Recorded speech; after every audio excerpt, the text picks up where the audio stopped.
जय सच्चिदानंद।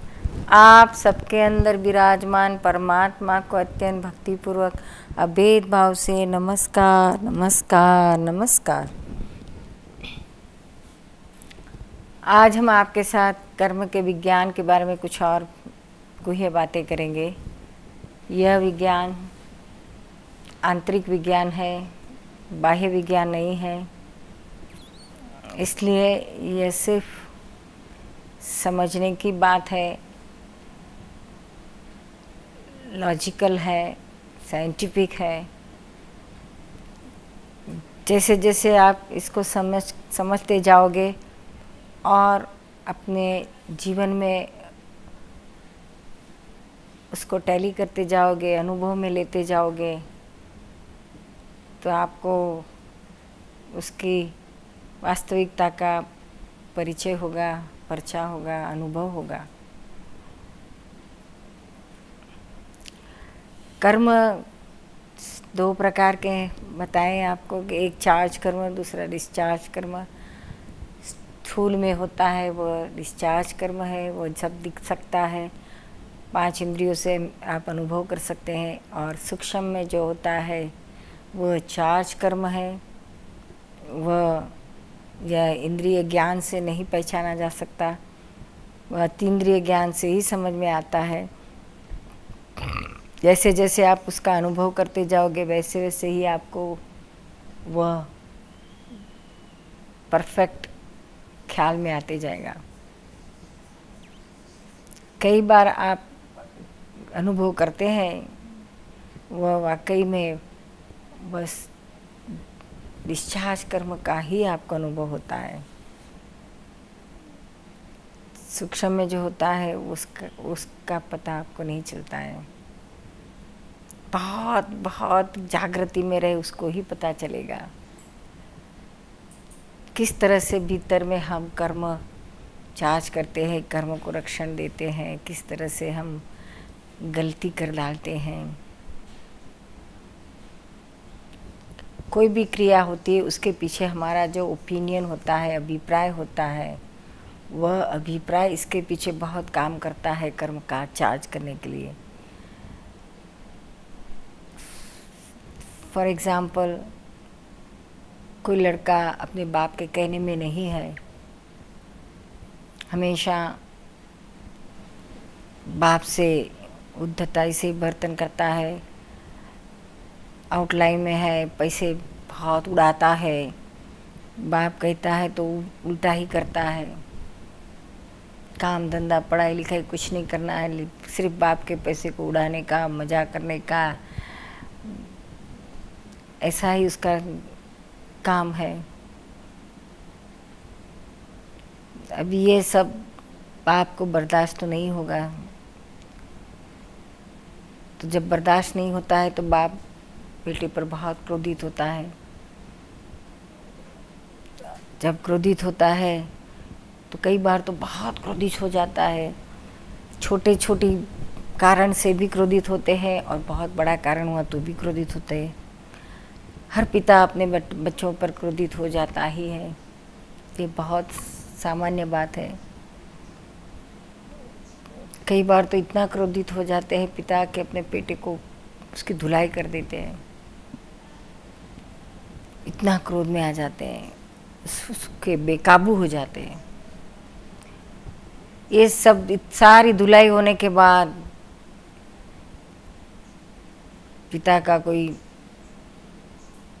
मित्र आता है, देखता है ये सब, फिर उसको कहता है, अरे इतना क्रोध करता है, कितना भयंकर कर्म करता है, अपने बेटे पर इतना क्रोध थोड़ी कर सकते हो, इतनी धुलाई कर दी, अभी बड़ा हो गया है, सयाना हो गया है, वो बैर बांधेगा।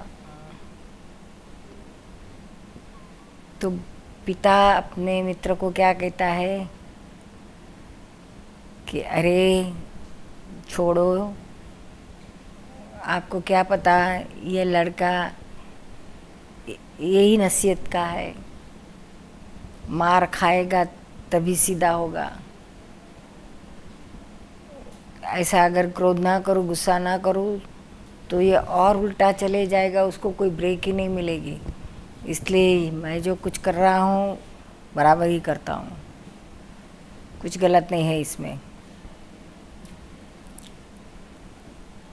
देखिए, एक क्रोध तो किया, कोई भी समय में, कोई भी प्रसंग में, कैसे भी संजोग आए तो भी क्रोध, मान, माया, लोभ यह अपनी वीकनेस है, इसमें कोई शक नहीं है।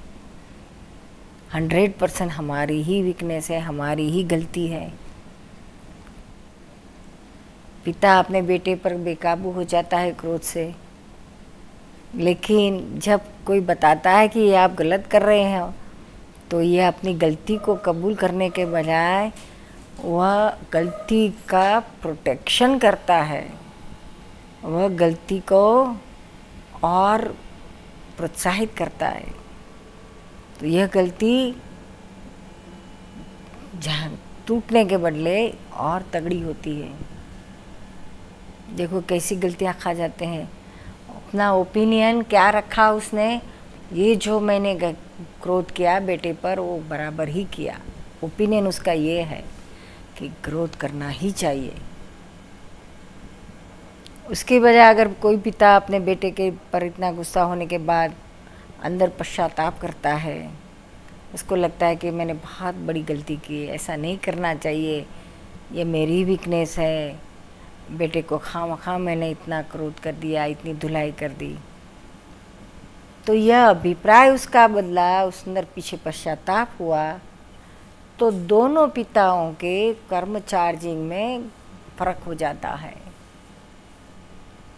जो अपने क्रोध का रक्षण करता है, किया हुआ बराबर ही है, तो उसका क्रोध और ही तगड़ा होता है और अगले जन्म में ज़्यादा क्रोधी होता है। और जो पिता अपने किए पर पश्चाताप करता है और प्रायश्चित करता है, प्रतिक्रमण करता है, तो वह अपने क्रोध से मुक्ति पाने का प्रयत्न करता है। तो डेफिनेटली उसके अगले जन्म में उसका क्रोध कम हो जाएगा। तो इस जन्म के जो कॉजेज़ है वो नेक्स्ट लाइफ में इफ़ेक्ट होकर आती है, और पिछले जन्म के जो कॉजेज़ है वो इस जन्म में इफ़ेक्ट होकर आता है। ये जन्म में पिता ने क्या कॉज डाला कि क्रोध करना ही चाहिए, तो इसकी इफ़ेक्ट नेक्स्ट लाइफ में क्रोध ही क्रोध होएगा, आएगा उसके लिए।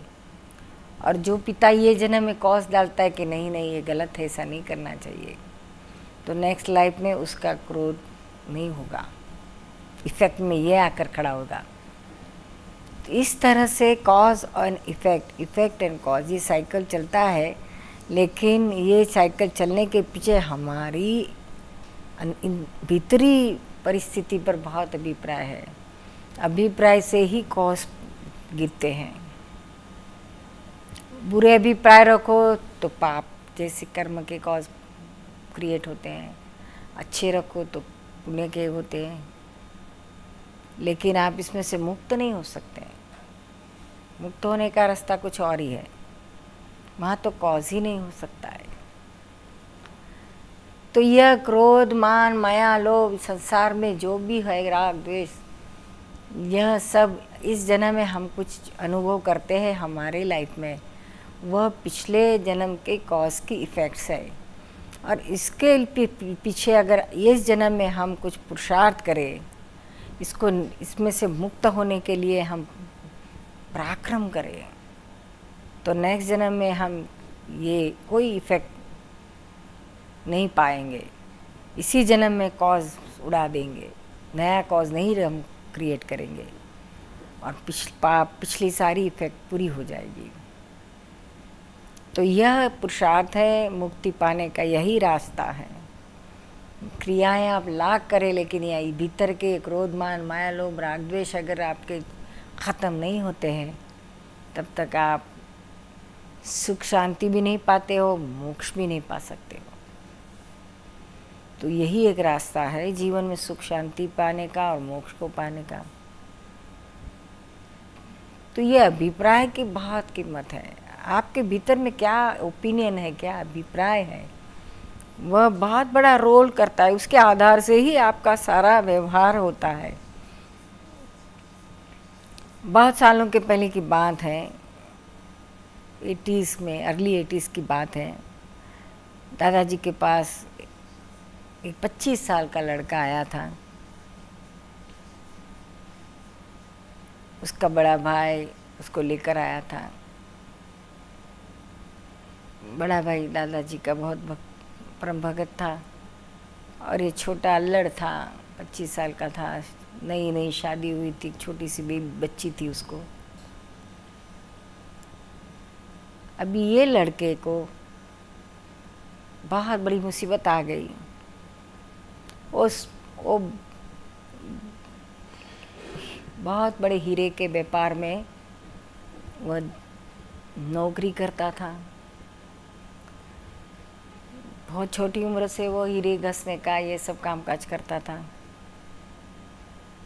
तो ऐसे करते करते उसके दिमाग में एक अभिप्राय गिर गया, क्या कि ये सब करोड़पति जब बड़े बड़े व्यापारी हैं, वो व्यापारी लोग सब 2 नंबरी के हैं।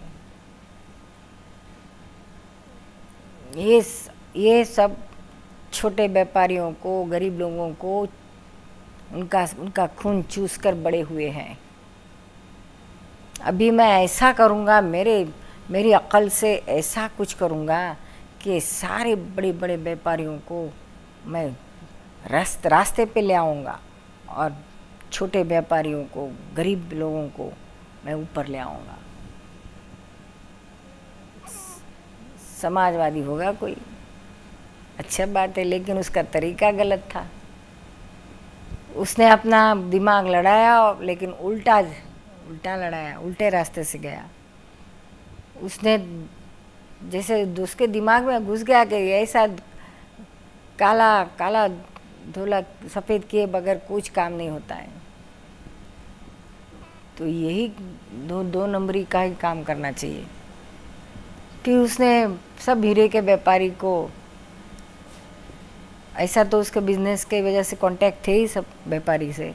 इससे उसने क्या किया, बड़े बड़े व्यापारी के पास से ऊंचे ऊंचे दाम, बाजार भाव से भी ऊंचे दाम में हीरे खरीद लिए। और जो छोटे व्यापारी थे, गरीब थे बेचारे, उनको बहुत बाजार भाव से कम भाव में बेच दिए। ऐसा वो रोटेशन करते ही गया। इसके पास से लेना और उसको देना, इससे पास से लेना। फिर उधार ही लेते गया, क्योंकि थोड़ा विश्वास आने लगा लोगों को, बड़े बड़े व्यापारियों को। फिर वह व्यापारियों के पास से उधार ही लेते गया और बेचते गया, देखते गया लोगों को। ऐसा इसकी टोपी उसके सर, उसकी टोपी उसके सर, ऐसी टोपियाँ फिराने लगा। करते करते एक समय ऐसा आ गया कि बड़े बड़े व्यापारी सबके पास से माल उसने एक समय तो ले लिया और सबके पास पैसे शिल्टअप हो गए। ले लिया इसने, माल ले लिया और पैसे नहीं दिए और गरीबों को माला माल कर दिया। पूरा माल उधर दे दिया और कम दाम में दे दिया। इनको पैसे भी नहीं दिया। फिर सब चढ़ बैठे, इसको ढूंढने लगे तो वो भाग गया, गांव छोड़कर भाग गया। भागता फिरता था। सब 2 नंबरी, उसको मालूम था ये सब व्यापार सब 2 नंबरी का है, यानी कोई मेरा कुछ बिगाड़ नहीं सकेगा। तो सब व्यापारी मिलके गुंडों को पकड़ के लेकर उसको मारने के लिए, उसको मार डालेंगे, इतना उस पर क्रोधित हो गए। तो उसको ढूंढने निकले, लेकिन वो तो भाग गया था। तो उसका भाई, बड़ा भाई उसको ढूंढने को निकला, उसके सगे संबंधी सब ढूंढने निकले, लेकिन ये कहीं मिल रहा नहीं था। करते करते उसका पता चला उसके भाई को। तो भाई उसको पकड़ के ले आया दादाजी के पास। उधर पुलिस कंप्लेन हुई तो पुलिस भी उसके पीछे पड़ी उसको ढूंढने के लिए। तो फिर दादाजी ने उसको आधा घंटा बिठा के समझाया कि तू ऐसा क्यों कर रहा है, क्या फ़ायदे के लिए। तो उसने साफ साफ बताया कि मैंने बचपन से मेरे दिमाग में एक अभिप्राय हो गया था कि बड़े व्यापारियों को सबक खाना खाए, एक उनको सीधे करने के। तो मेरी ख्वाहिश पूरी हो गई सबको, मैंने एक बार तो सीधा कर दिया। लेकिन इससे तेरे पल्ले में क्या आया, तेरे पास कितने पैसे। वो कहने लगा मेरे पास कुछ पैसा नहीं है, एक 10 रुपये भी मेरे पास नहीं है। तो मेरी बच्ची को दूध पिलाने के लिए भी पैसे नहीं है, मेरी बीवी को खाने के भी पैसे नहीं है। जो पगार आता था उसी में हम तो गुजारा करते थे, लेकिन ये चक्कर में पड़ा तो ये सब उड़ चले गया मेरा। फिर दादाजी ने उसको बहुत समझाया कि यह तू गलत कर रहा है, जो व्यापारी गलत काम करते हैं, 2 नंबरी करते हैं, उसको सुधारने का तू ठेका लेके बैठा है, तेरे हाथ में सत्ता आ गई है, भगवान बन गया है तू। उसको सजा करने वाला कुदरत है, कुदरत उसको अच्छी सज़ा करेगा, तू नहीं कर पाएगा। ये अपने हाथ में मत ले, तू बहुत बड़ा गुनहगार होता है। और जो कुदरत उसको सज़ा देगी वो कोई इंसान उसको नहीं दे सकेगा। इसलिए ये जो दिमाग में से निकाल दे, ये बहुत गलत काम कर रहा है, तू जाकर पुलिस को सरेंडर हो जा।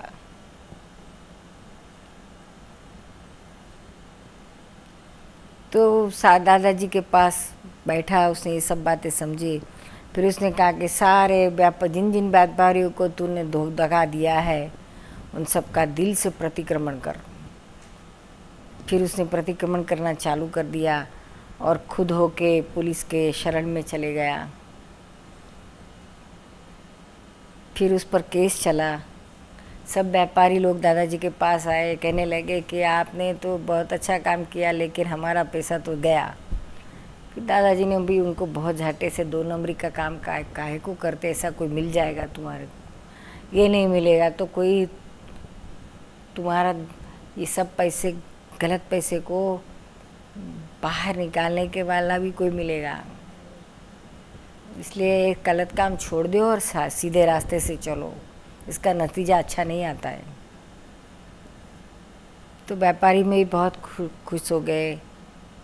हालांकि उनके जो गया सो गया, कोई व्यापारी जो उठ गए व्यापारी वो तो उठ ही गए। और इसको सज़ा हुई, लड़के को सज़ा हुई, जेल में जाना पड़ा उसको। लेकिन जो भी सज़ा हुई उसने पूरी की। सब का प्रतिक्रमण करते उसने माफ़ी मांगते मांगते आंतरिक उसका परिवर्तन आ गया कि ये मैंने बहुत गलत किया और अभी दोबारा मेरी ज़िंदगी में कुछ गलत काम नहीं करूँगा। तो दादाजी ने अंदर से उसका सिर्फ अभिप्राय ही बदल दिया कि मैं जो सोच रहा था वो गलत है, ये गलती की मैंने माफ़ी मांगनी चाहिए, क्षमापना करनी चाहिए। तो ये अंदर का अभिप्राय इंसान को बदल सकता है। अगर अंदर का अभिप्राय सच्चे मार्ग पे, शुभ मार्ग का रहा तो उसको ऊपर ले जाता है, और अशुभ है रहा तो फिर उसको डाउन ले जाता है। तो जब ज्ञानी लोग हैं तो वो और बाहर की क्रिया, उसको गाली देना, उसको डांट डपट करना, उसको गुनहगार देखना, ये सब ज्ञानी की दृष्टि में नहीं है। उनकी जागृति, उनकी दृष्टि क्रिया पर, बाह्य क्रिया पर नहीं होती है। वह तो उसके भीतर देखते हैं, उसका क्या अभिप्राय चल रहा है, ओपिनियन क्या है। वह देखते ही उसको ओपिनियन ही उसको बदला देते हैं। बाहर की क्रिया ऑटोमेटिक चेंज हो जाती है, अंदर कॉज बदलते ही इफेक्ट चेंज होने लगती है। तो यह दृष्टि सिर्फ ज्ञानी में होती है। कई व्यसन वाले आते हैं। एक भाई तो आता था, वो कहता था 40 साल से मैं गुटखा खाता हूँ, मेरे मुंह में 1 सेकंड भी गुटखा ना हो रहा तो मुझे चैन नहीं पड़ता, मेरा जीवन ही वो हो गया। इतना उसका गुटखा का व्यसन हो गया था। इस इतना व्यसन होने के बाद बीबी के साथ उतना झगड़ा, माँ के साथ झगड़ा, बच्चे भी अपने माँ बाप पिता के साथ नाराज़, कुछ भी हो जाए लेकिन वह अपनी आदत छोड़ नहीं सकता था। फिर तो वो गुटखा नहीं खाता था, गुटखा उसको खा जाता था। ऐसी हालत हो गई थी बेचारे की। फिर एक बार उसकी पत्नी ने कहा कि कुछ भी हो जाए गुटखा छोड़ के आओ, निरुमा के पास जाओ और कहो कि मुझे इसमें से छुड़ाओ। फिर वो भाई आने आकर कहने लगा कि मुझे छुड़ाओ इसमें से, मेरी 40 साल से मैं ये खा रहा हूँ, अभी निकल रहा नहीं है, कुछ भी करो। आपके पास ज्ञान लेने के बाद मुझे पता चला कि यह गलत है। पहले तो लगता था इसमें क्या बुरा है, इसमें क्या कुछ थोड़ी ज़्यादा कुछ है।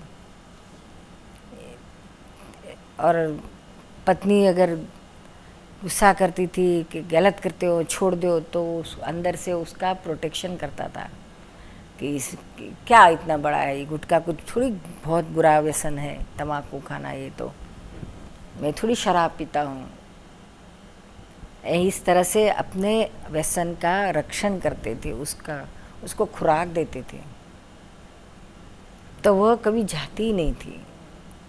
ज्ञान लेने के बाद हमने ऐसी बात एक सत्संग में करते करते क्या है कि अपनी गलती को खुराक मत दो। यह वीकनेस है, वो अपने 100% वीकनेस है, ऐसा दिल से उसको स्वीकार करो और इसमें से छूटना ही है, ऐसा निश्चय करो। तो आज नहीं तो कल, कल नहीं तो परसों उसमें से आप छूट सकोगे। लेकिन यह मैं जो कुछ कर रहा हूँ उसमें क्या गलत है, सब बराबर है, तो आप सारी ज़िंदगी भर उसमें से नहीं मुक्ति पाओगे। यह सिद्धांत है कर्म का। तो वो भाई को हमने बताया कि ठीक है, आपका 100% पक्का निश्चय है, तो आपका निश्चय और हमारा आशीर्वाद दो मिलेगा तो ज़रूर छूट जाएगा। और दो मिल गए तो उसका सचमुच उसका छूट गया। ऐसे तो कई लोगों के कई व्यसन छूटते हैं, हर तरह तरह के, लेकिन हम और कुछ इसको कभी किसी को सामने से तो नहीं कहते कि ये आप व्यसन करते गलत है, मत करो, छोड़ दो, कभी नहीं। दादाजी भी कभी किसी को नहीं कहते थे, हम भी किसी को नहीं कहते। हाँ, वो हमारी बातें सुनता है कोई भी सत्संग में या टीवी में, तो उसको लगता है कि ये गलत है, मुझे इसमें से छूटना है, तो फिर हम उसको उसमें से निकालने का रास्ता बताते हैं और छुड़वाते हैं। तो यह अंदर का ओपिनियन पहले चेंज करना, और उसको रक्षण कभी नहीं करना चाहिए। एक बार अगर अपने व्यसन का आप रक्षण करोगे तो उसकी लाइफ सालों तक बढ़ती जाएगी, बढ़ती ही जाएगी, आप छूट नहीं पाओगे। और हमेशा उसको एक ही बात कहते रहो कि यह गलत है, गलत है, गलत है, ऐसा नहीं चाहिए, मुझे इसमें से छूटना है, छूटना है, छूटना है, तो आप ज़रूर छूट सकोगे। जय सच्चिदानंद।